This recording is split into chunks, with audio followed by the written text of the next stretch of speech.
الحمد لمن تفرد بالقدم والصلاة والسلام على من بعث إلى العرب والعجم. أما بعد فأعوذ بالله من الشيطان الرجيم. قال الله تبارك وتعالى: إنما يخشى الله من عباده العلماء.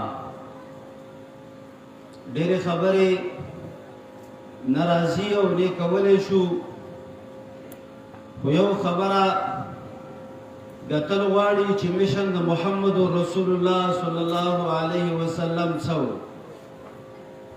دا جواب برا کوي چې مشن د نبی صلی الله علیه وسلم قرآن څو مشن صحابو ته څه پرېښی او موږ ته شیخ رحمه الله مشن کې څه پرېښي دي؟ قرآن. نو عمل به پې کوو که پرېږدو به؟ عمل.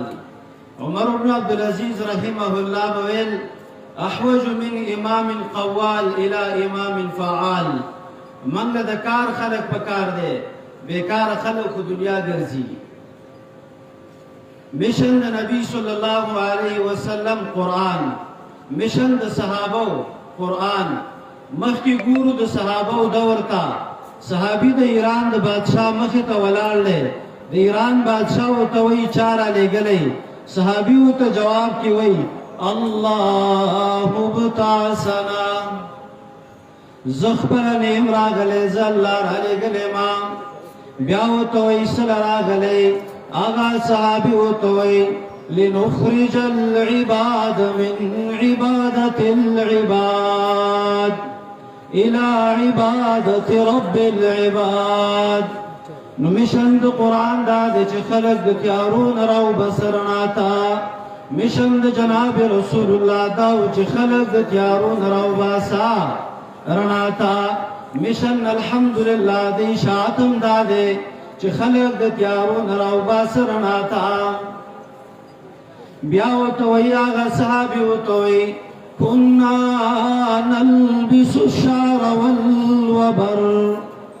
منګ هغه خلکو چې موږ به وژغنونه جامې جوړولې هغه به مو اغوستې. بیا ورته وایي: كنا نمس الجلد والنوام. منګ هغه خلکو چې موږ به هډوکي ټکول او هغه به م اوبو کې اچل هغه به م څکل.